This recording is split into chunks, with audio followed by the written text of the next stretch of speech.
Welcome everyone to the next episode of our series. And today we have Kumar, from founder of Techgene Solutions, and I've been knowing him from past couple of years. And Techgene as a company has been running in US from past 2 decades.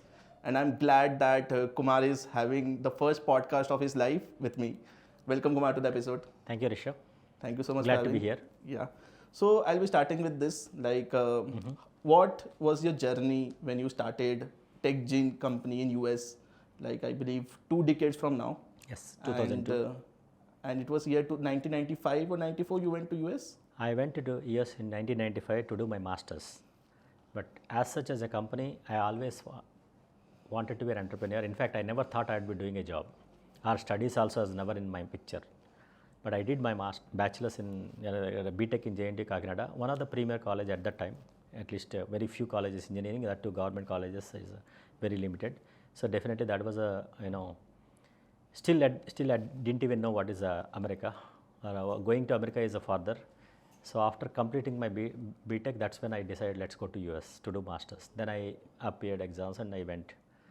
But as I mentioned, I always wanted to be an entrepreneur. So I worked, but I kept on discussing with various people. Should we start together? No one was ready to. Basically, they were not an entrepreneur mindset. I did not know all that. No one was willing to take any risk. That was the only thing I knew. Or they didn't even Why? know. Because in US we see that startup culture was more mature in the early days. It's not about that. It's about end of the day, US or India, it's about people. So the people whom I interacted didn't have that. Okay. It's not, again, that's a good, if everyone is entrepreneur, who is going to do the job? If everyone is a job holder, who is going to be entrepreneur? So it's like, you need, life means you need everyone. Correct. If you take, there will be some investors, there will be some entrepreneurs, there will be employees, like any company. So, and different roles. So that way, everyone has a role to play. So the people whom I interacted, they were not the entrepreneurship material, or they were not that keen. Even though some people may have a company per se namesake, but they did not really have that entrepreneurship in mindset. So I was kept on talking. Finally, at some point I decided, I realized, why am I talking to so many people? Let me do it on my own. Okay. So I took the plunge, started a company. And one thing is I was always a contractor, so I know how that contracting industry works.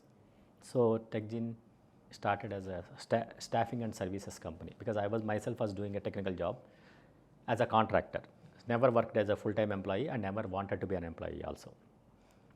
So finally I took the plunge, and fast forward 22 years, 23 years, I'm still here. One way I'm a successful, in one way I have a lot of successful failures. Okay, we will talk more on this.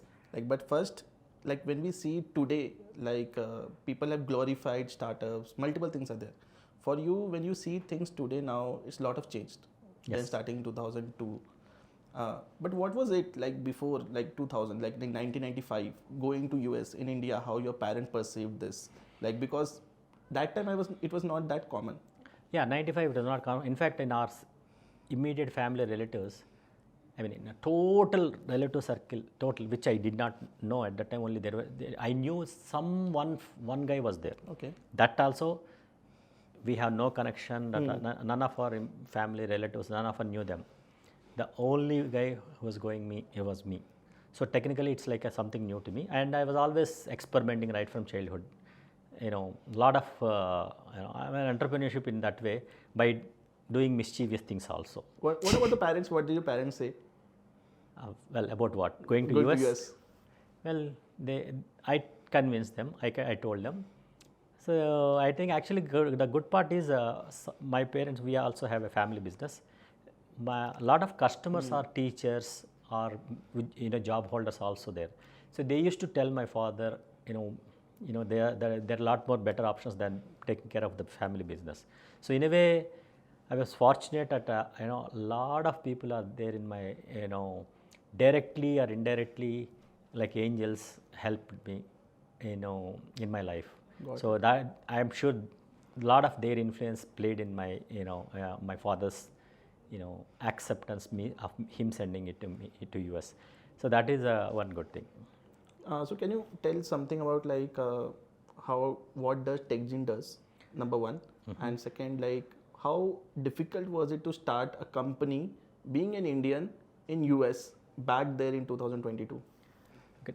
Techgene as a company is a staffing and services company, and primarily we started as IT staffing and IT services because that was my background. So we started doing some projects for one of our clients. Then at the same time, I knew there is a gap, there is an opportunity in the staffing.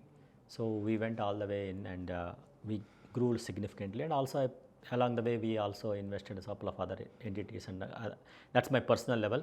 But having said that, Techgene had its own share of success, and also we had our own share of failures, and we grew, and then along the way we lost the focus, and we went into products, we went to do solution space. So it took them beating, because again you need focus and you need leaders to run each company. Separate leader is needed, even though it's separate, same company, separate business unit. Correct. So I didn't have at that time, I missed the trick. I tried to hire people, but I could not hire the right talent, or I did not know how to manage them. Either way, end of the day we failed, which is very good. Sometimes the failure is good, it grounded me, but at the same time it showed me that I can come back. So we were able to sustain. If you really look back, 22 years, 23 years, I'm happy I'm still there, and I'm sure I can continue to be there at least next several years. But at the same time, even for me to be able to survive or to succeed after 25 years or after 40 years, doesn't matter. You have to keep on be current in the market trends and see how to re-innovate yourself, what changes that are you need to learn and adapt yourself. Those are all part of the life. If I put in a scenario like, because India is the largest service market, like obviously likes of TCS, Wipro, all our companies are here. So like, would you prefer starting, like if I say today, or like say suppose 2010 only, not going beyond today, like if you had get the opportunity that from US to India you're coming back and doing the same company, like do you feel that you have grown this much, or you have been having several other challenges? See, first of all, for growth, it's not about your skill or anything. That plays a major role. Do you have hunger? Do you have the drive to grow? If you have the hunger, if you have the drive, if you really have the tenacity, you are going to find the path. That is the given. So what is missing in people's map is they may have a lot of skills. They have a lot of be it technical, be it presentation, be it communication. Everything is there. In fact, if you ask me, I'm not as gifted or as technical skilled people. There are several people around me. Same with communication skills. Mine is not above par. Whatever you are seeing me as a better version than what 20 years back. But it doesn't matter. It helps. Provided first of all you need to have hunger.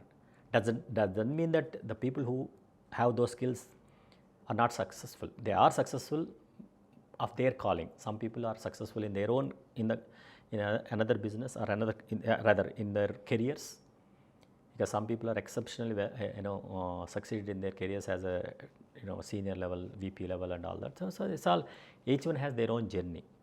So entrepreneurship is my name. It's because of it's my DNA. Someone else is someone else's DNA. So that's it. So technically that's not a problem. Skills wise, so coming back to your question, what would you choose? Again, you have to choose what is meant for you. Okay. See, each has that certain mindset. Services has a mindset. It's like a staffing industry has a mindset. Solutioning has a mindset. Products has a mindset. So you need to identify what type you are and what's you are comfortable, what's you are capable, or what's you are interested. That is what plays.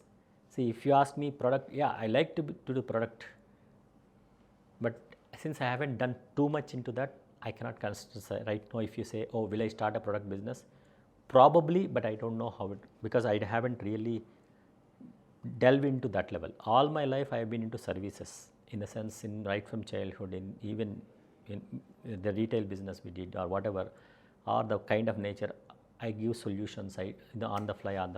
So in one angle, I do feel I can do products, but I don't have an experience, so I don't know much about it. So today, if you ask me, probably services, but having said that, I can still think that I'm capable of doing products. but I have to what are liquid the them. challenges like because I am also in service business. It's been 6 years. Initially we were product plus service. Now we are like mostly service. But what happens, like there are multiple challenges involved, be it like team, operations, client, payments, which is the major one actually in services business, which Yes. everyone talks about. Yes. For you actually, what was that key challenges faced in early 5 years, then next 10 years? Because from 20 years, this some of the challenges keep on getting resolved. See, the thing is, it's a journey. First of all, entrepreneurship is a journey. Just because you solve one time doesn't mean that that will not repeat. You will not get a problem at a later stage. So you have to be on the toes all the time. Coming back to this particular, different functions. See, for a company to grow, a single person cannot grow everything, cannot do everything all the time. If you really want to grow, you need to build leadership team. Lot of times we hire people who are, independent contributors who can take care, but that will only take you to that certain level. But to get to the next level, you need to have leaders, who can think like you. Even when I say think like you, at least they should be able to have some strategic, vision. At the same time, should have the execution capabilities. So unless you build a team, it could be a leader for the finance, and a leader for HR, or leader for sales, a leader for delivery, like that. And an entrepreneur, one of the primary job is to rather multiple jobs. The primary few things is building the leadership team is the one of the key thing. Then only the entrepreneur can spend time on the strategy, because they are the ones who decides the direction. They are the ones who decide the vision and all that. So they need to have that free time to do that. For that, the leadership is important. Once that is in place, the next level comes to you. Again, the next thing is, you need to have, as a leader, you need to have your own education. You need to build, upgrade yourself. See, I don't know whether you heard, there is a concept called leadership lead in the John Maxwell. The first 21 traits of leadership. The first principle, 21 principles of leadership, is leadership lead. If you are at a leadership at a level of 1 to 10, 5, you can only get your team up to 5, maybe 3, 4 at best.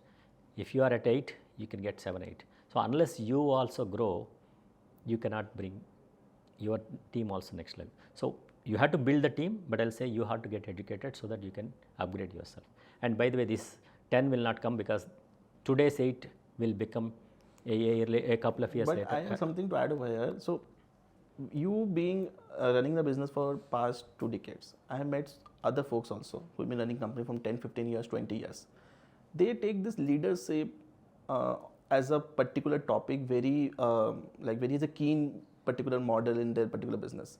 But when I see the entrepreneurs which are coming now, after 2015, 2020 more, if I talk about after 2000, they don't care about all these things, because they only think that building a good tech business and running the business, raising money is the key actually. Then how this entire structure of the people is... See, again, they are at the beginning of the career.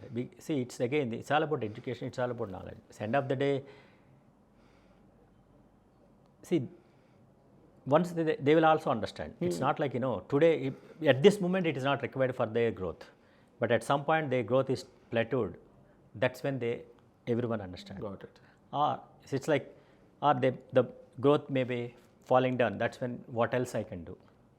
That's when they start looking. People generally look for solutions only when they have a problem, right? That's what we need to. So maybe they at this moment the lack of education, or lack of need, lack of the future vision, could be any reason. So let's take it as my guess is lack of a need. At this moment they are able to grow without the leadership. Got it. But at some point you can only do so much. You only have 24 hours.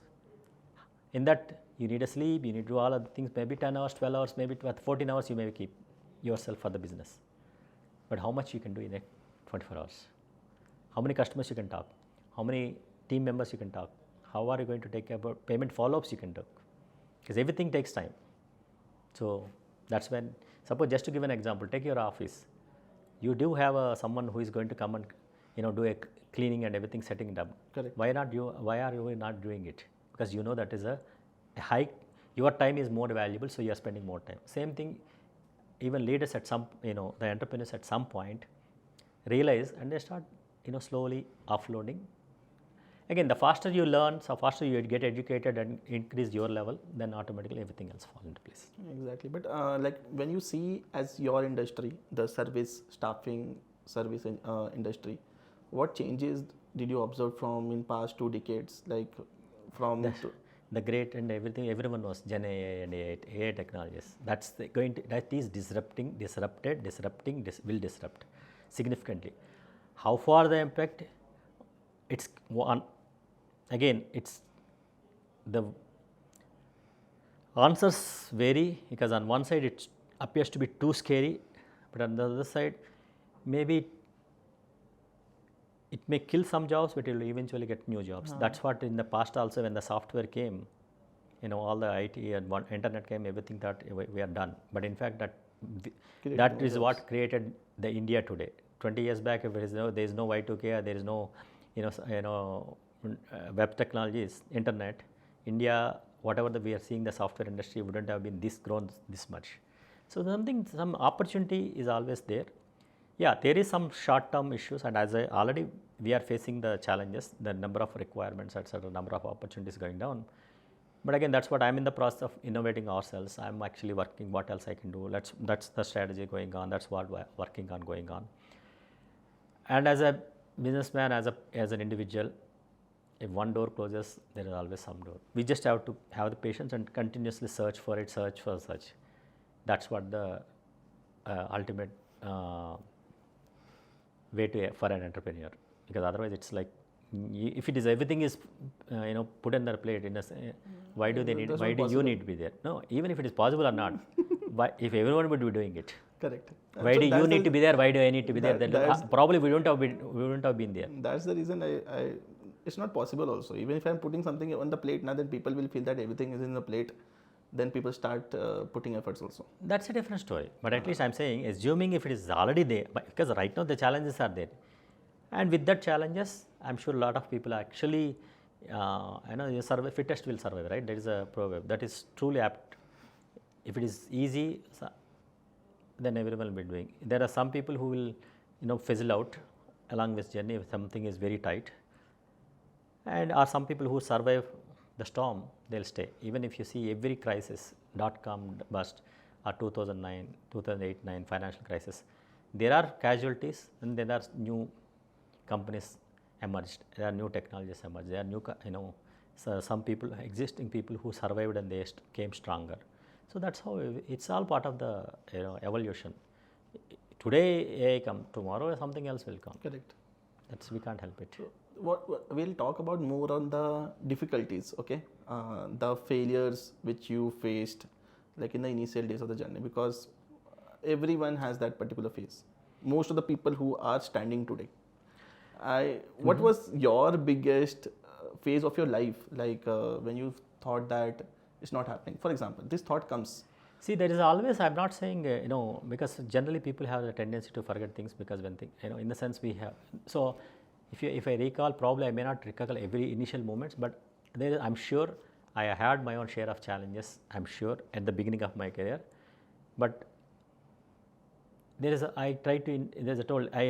used to quickly find solutions and try to see, because that market was also pretty helpful. See, that time. When I entered, its markets was not great, but about to open up, so it was helpful.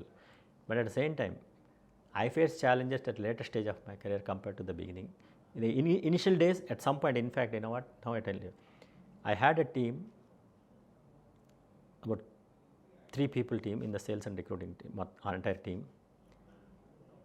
And I think 4 or 5 people, I think. January, I think December, and within 2-3 months, entire team was shuffled because That they was left. year? Everyone left. Which year? It's in 2004 end. Okay. That was actually my kids. I had my twins were just born, and I was going through busy, and this time everything. But within 2-3 months, we are able to bring the team back. So, in fact, if I really see entire my 20+ years of work, probably that's one of the very few moments where I actually worked in the business. Okay. I don't work in the business, means I don't play active role of sales, recruiting in a sense. The way I built is always built with the teams. And one of the principles I always say is if I have to work in a day-to-day business on a day-to-day task, that's time for me to close business. You're making me realize something.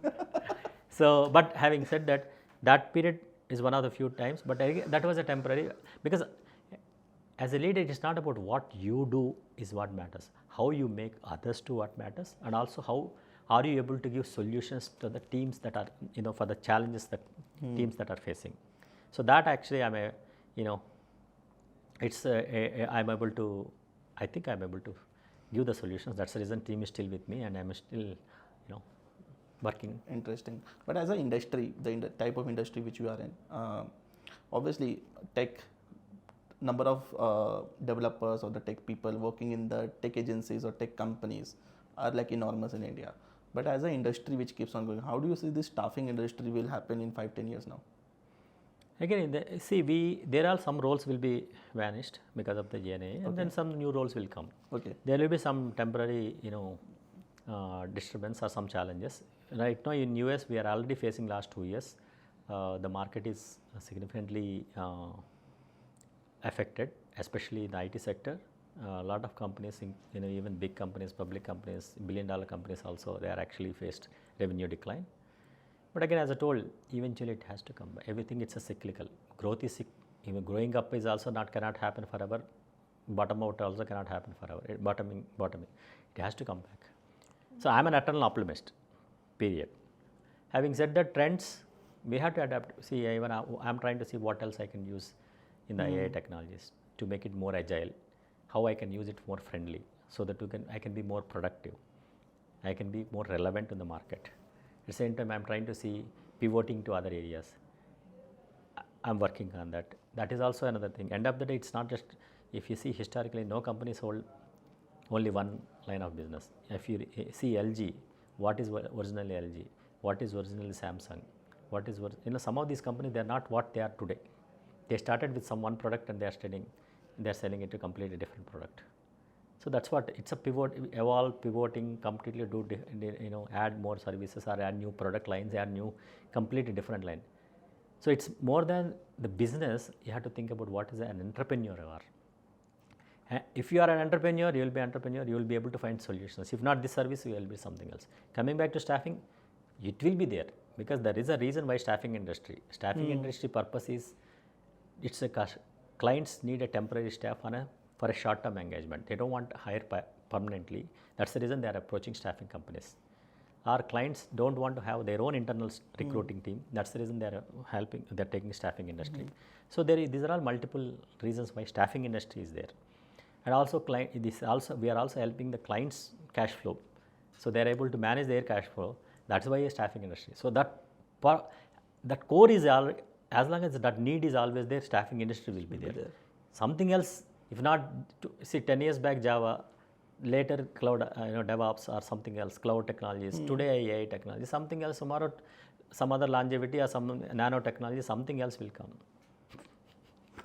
So there's nothing will end. In this whole tenure, like few things which you implemented in your business, obviously not as an active member, but as with the team, leadership team, in order to grow your business, what are the couple of things which you implemented, like anything? Values and empowerment. See, I empower my team. End of the day, if they are empowered, that's when they can take decisions. And are they aligning to your core values? See, we suppose we take care of our people. We always pay on time. I can proudly say it, last 22-23 years, not even a single day we delayed a salary to employees. But did client delay it? Of course, our clients, in fact, staffing industry is 90 days, sometimes 120 days, sometimes even more. Okay, it's going beyond 90 days. Oh yeah, even 120 days. Some companies I got a payment after 1 year. That is nothing to do with. When it comes to me, my responsibility is, am I paying my employees or not? So this is not changed, I would say, before 20 years also, now also. We are dealing with humans, not people. People are people. Whether it's 20 years before or 20 years later, still it's a reality. But again, you never raised money also in this. Obviously, it was completely revenue driven. Yes. So what was the thing like which kept manage your cash flow? So I barely took anything from the company initial days. I ensured that whatever is needed for my day-to-day living, and also whatever I was getting from my engagement and other things, I was actually investing in the business. I took the money almost like after several years of my starting the company, 7-8 years or something like that, even to slowly, because I'm a cash flow wise. I'm actually, when it comes to taking the money, I'm very conservative when it comes to planning. If I have to invest also, if I businesses, services, even if it is suppose if I have 100 rupees, I invest only 30, 40, 50. At some point I don't mind cutting off my losses if something is not working. In fact, in 2016 we were investing heavily in the services and product. Okay. In the IT services and product, nothing was working. I took a huge office, extra office, almost like 80 people in the tech team and then 20 people in the sales and sales team. Nothing was working.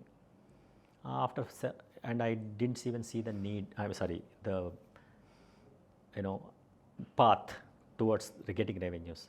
At some point I took a decision. It's okay, because I closed that business and I gave enough time for the people to find another jobs, and we even closed that office also. So I took a loss and I came out. I didn't want to burn myself and then be in that situation, because you need to see what's your core strength, what you are comfortable or what you are not comfortable. Again, I don't mind appear to be failure to the world. I don't care, because it's up to me whether I'm failure, I'm a successful, up to me. So I took the decision, and I was happy, because at the end of the day I bought myself and end up not paying salaries to several people, versus I gave enough time for them to find a better career, better company, because I was not offering them better career at that time. So therefore they were able to find a better career. That itself is a good thing for them. So I took that and I was very happy. Yeah, I lost quite a bit money there. Still it was okay. So for me, as I told, payments are a problem, will be a problem. So in this, like the entire process of delays payment, obviously it will be there. Like, did you face any kind of major defaulter? Of course. There are times every year I used to, even sometimes I lost even close to 100K multiple times. Oh, if I really look at it, there are several things. The payments are lost. I always factor, when you always have to factor some of the loss of payments for your business also. Correct. How much less is or how much you can absorb you need to do the. So I realized after a couple of years that I started realizing 10% I need to keep from the revenue that it is being lost, or bad that debt, is individual business to business. I cannot take, because I'm not that financial exact words, but you need to factor how much is, because depending on how much margin you have, that is also factors. Correct. If your margin itself is 10% and if you are losing 10%, you are at a loss. If your margin is 50% and then you are going 5-10% here and there, you are able to survive. End of the day, each business have to take call on what works for them. See, suppose if you see banks, there are NPS. Correct. That's a loss for the banks. So that they are also factoring and still they are able to survive. But in terms of defaulters, when this kind of scenario happens, like any steps which you took in order to recover that? See, obviously we have to there are times why we lost also. Some of the issues I can say is internal, in the sense how rigorously you following up and what steps you are taking to cut the losses in the beginning itself. So if you are not aggressive, the team is not aggressive, if by the time everyone realizes, if it is almost 6 months past or 1 year past, that itself, because sometimes our invoicing is almost like 15,000-20,000 per month, suppose, let's say 15,000 or 18,000, whatever, 16,000. So 6 months, 8 months, 100,000 it's going to be. By the time you are at each company, maybe 30,000, 20,000 here and there. You have 4 companies like that in a span of 40-50 companies. You realize after 1 year, oh, this company is not getting payment. So that is where you need to see how tightly you manage the ship is what the matters. That's where I failed a couple of times. I'm not saying, though we check, but again we slip. That kind of cycle happened. So I could have saved some money. That much I can do. Even that all did. When there are frauds also, you lose money. That is also you need to factor. Especially in today's world, bank frauds are happening. Clients sending emails to clients Spoof with mails. Spoof mails, and clients sent money. There we lost money also. So that scenario happened with you? Oh yeah, and sometimes there are so a lot of. I have experienced in multiple ways. I have experienced only in two ways. Like there's an email which goes from the CEO name to all the employees that I'm in a meeting, send 25,000 rupees. Yeah, that is also, I mean, it happens, but luckily it happened multiple times. Luckily, none of my employees paid. They know that because but once it happened about a year back, last year, through WhatsApp, one guy, I mean, they sent the guy is supposed to, is a very senior employee. Still, he sent money. He fell prey for it. The other guy was pretending to be about 20,000 or 30,000. He simply sent it and said, hey, I sent the money. Then after that, he called us. Why did he should have waited for a second. Why Kumar asks him when there are other people whom he deals closely. So this what happened with, there's a scenario actually. So there's a friend of mine who is like 2 years, like is the very college junior of mine. And he used to work in Cognizant, and he got excited that Cognizant CEO has asked money from me, and he suddenly sent. So that's what I'm saying is people have to think. I mean, that's common sense we need to see. And of course, there are sometimes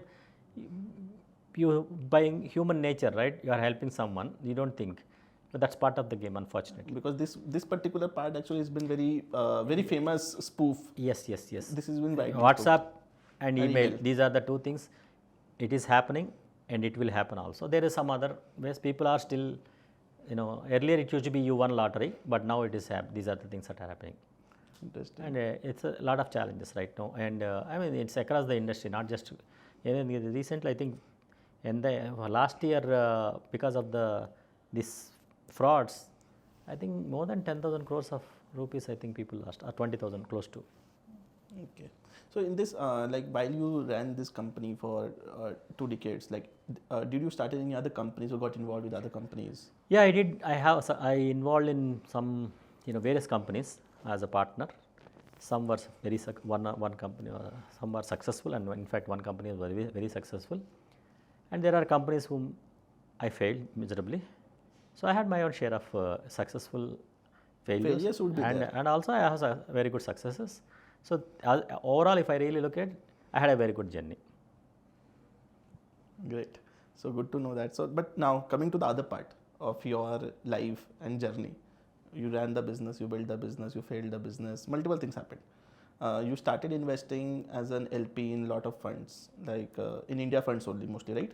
Yes. Even though some funds we sent from the US, but it's India-based startups. India-based startups. So what made you invest in a fund being an LP rather than investing directly into startups? Okay, there are multiple reasons. One of the primary thing is you need to have access to those startups. Okay. That's number one. Second thing is you need to have time to evaluate, to invest. Suppose if you really look at it as a typical VC fund, they might invest 1% of the companies they receive, or 2%. Suppose they receive 100 companies ask for money, probably 1 or 2 companies at best they will invest. So that means they are evaluating or rejecting 98 profiles, 98 companies. So that means how much time they need to spend to evaluate. And so that is the practically. Second, to invest in these companies, not only evaluating the company's viability, you need to evaluate the people. So you need to deal with multiple people. So the time is the key. Whereas if you are investing in some of these funds, because I like startups, I promote entrepreneurship. That's one of the primary motive why I invested in these VC funds, not for investment or returns or anything. Because at some point returns doesn't matter too much to me at this moment, at least when I invested. It's nice to have, but it's not mandatory to have those glorified returns, because there are at this moment there's a projected return. So it's not that they guaranteed that I'm going to get 30-40% of the return or the annualized. So this is a guesswork. As I told, my heart is towards the startups. That's the reason, entrepreneurship. That's the reason I invested. So that is one, and as I told, time is the essence. Even if I still want to be associated with some of the startups personally. So in fact, I would love to start with, become partner with some of the startups at the very early stage or a pre-seed stage. There I can at least contribute with respect to my experience. I mean, money is one thing, but more than money, it's experience or any direction. And also, in turn, I will also learn. I will also get the positive energy from the newer lot. Because sometimes when we are working, when you are doing the 20, 30 years, 20 plus years or whatever, you get stagnated, right? You need to keep innovating. So this is another way to get, recharge myself. So it's a give and take. I will also learn. Exactly. They will also learn. It's mutual. That was my exact question, because when you invest in a VC fund, the probability of interacting with all the startups they've invested is very zero. Zero. And sometimes it is there as an advisory board if you want to consult. No, you cannot. In VC funds, you will not be able to part of any fund. At best, you can meet them in the annual meetings or anything. But otherwise, you will not be able to really be part of any discussions. But if I pick today now, like I think this 4 or 5 years before you started investing in 10 years back, I started with my first fund. First fund. So, and what was the last time you invested in any fund? Even last few weeks back also, I am also talking to another fund now in the next week or following week. But as a preference now, if I talk today, still you will be investing in fund or like directly into startups? I do both, because as I told, startups, if I have to do, how many startups I can really invest, the time and etc. I have to evaluate so many. I don't have unlimited time. So I may do few startups, but I cannot do. So that's why VC funds are still, it's still going to be my options. I'm not saying this is the only option. Startups I do, me being a direct investment. Even I'm investing through through angels also. Got it. So so for example, my preference, when I have limited money, then I will be going directly. I want to associate with the startup.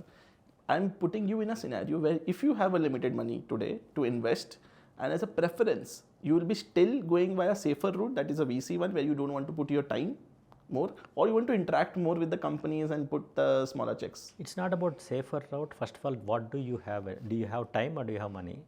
If you don't have time, no matter what, you have very high money, very low money.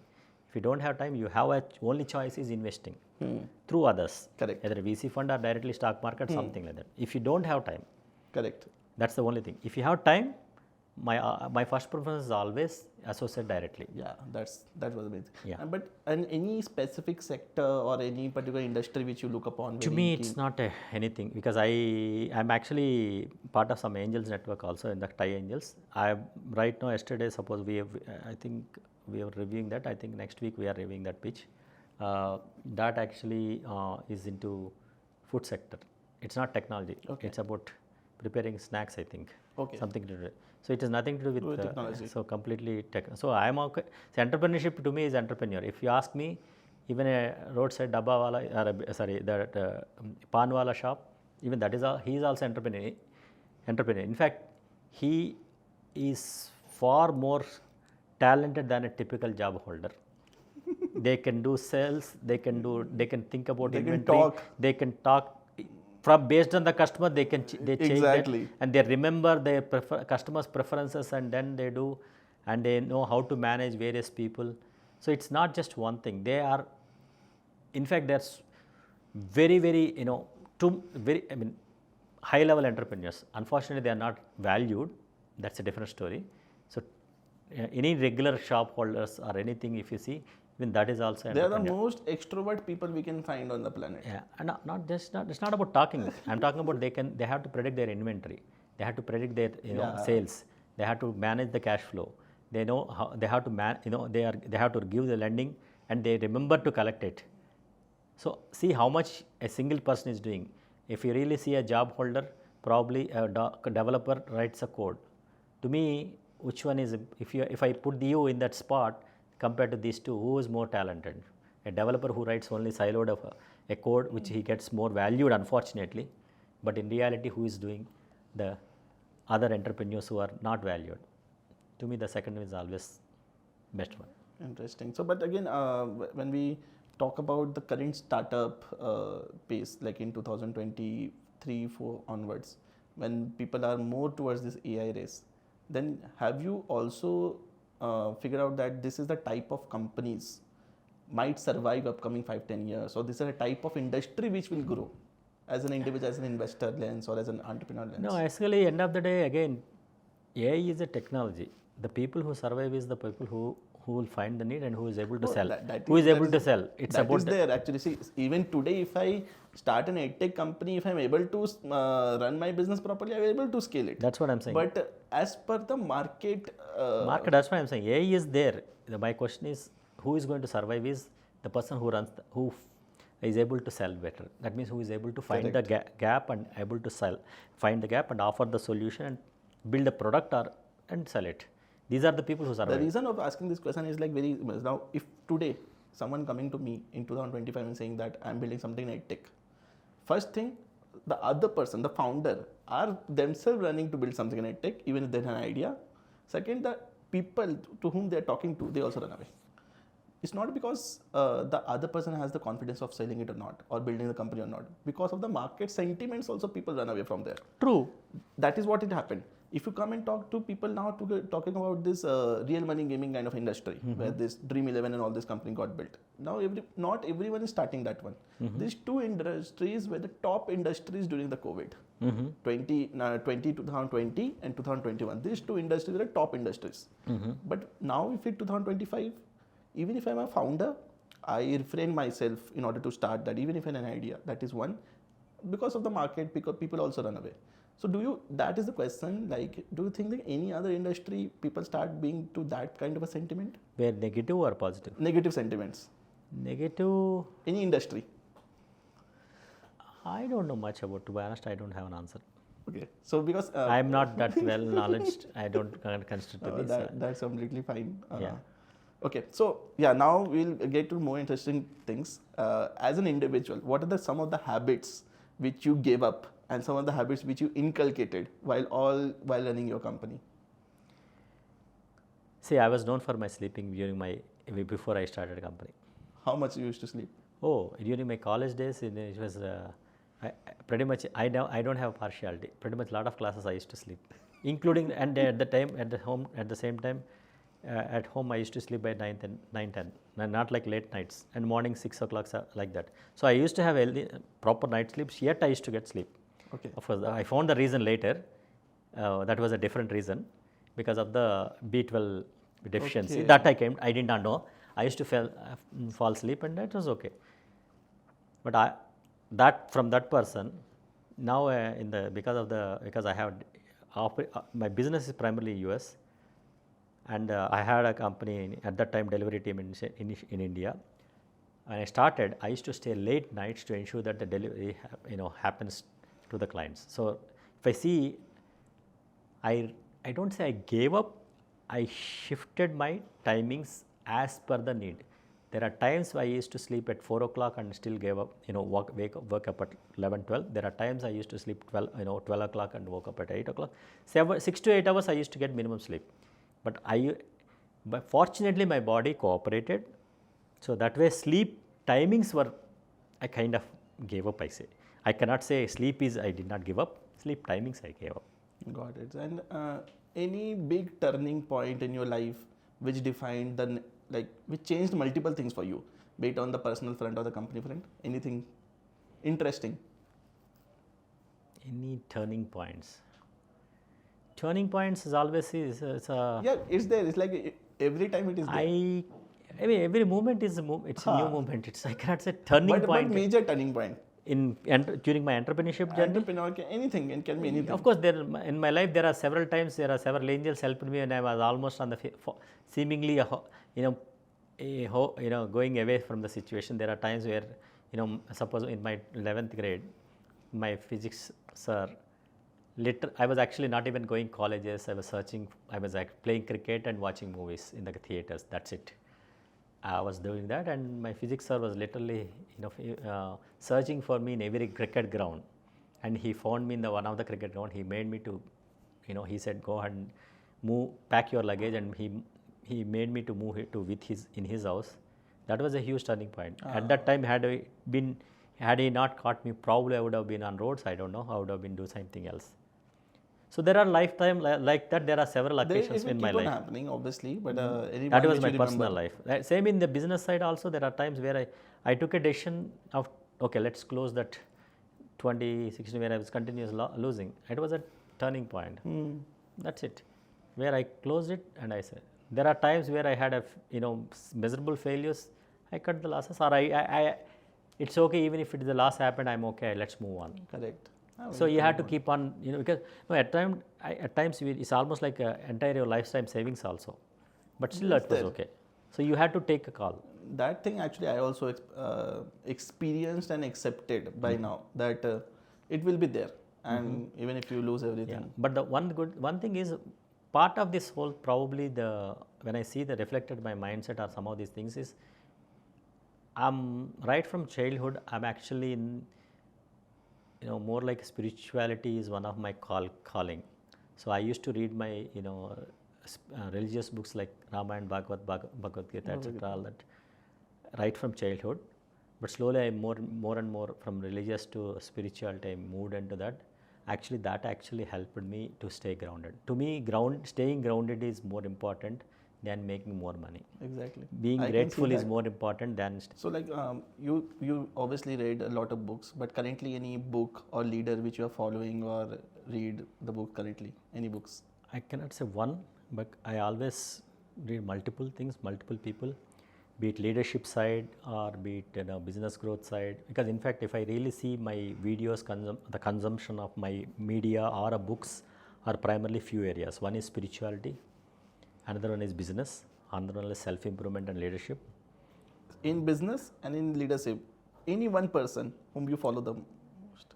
See, suppose let's take an example of John Maxwell. Okay. He's if you really see his leadership skills, books or team management skills, there are a lot of things are there. So, or Verne Harnish, suppose it's how to scaling up business, or a couple of other COAs. There are a lot of like that. You pick a lot of things.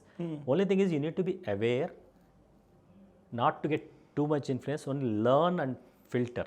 Basically, filter and learn what is needed for you. And if you really have a calling, you keep on reading, because there are times I read about people. There are times I may read about growth. There are some times I may read about some other things.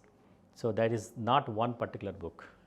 And also listen various things. Even suppose Simon Sinek he comes with a different point of view on some aspects. It may resonate at one point to me, but not necessarily another point. So that's why I said I keep on changing. Understood. There's not one, because everyone has a lot to offer. Stephen Covey, suppose. If you see all the 7 or 8 principles that he said, it's the golden. You cannot say which, there's no way that you can go ahead, you can avoid one. Everything. Sharpen your saw, which is what I said. You have to keep upgrading yourself. That is nothing but sharpen your saw. You have to. So like that. And also, if you really see all these books, all these people, sometimes they use different words. So you need to pick the meaning, and keep growing. So Jim Collins has Good to Great book. A lot of everything has a different, pick something and apply into your life. Any last piece of advice you want to share with the young entrepreneurs building in either product company or tech company today? Just believe in yourself. Criticisms will come, failures will come. I know especially when failure comes, it's painful.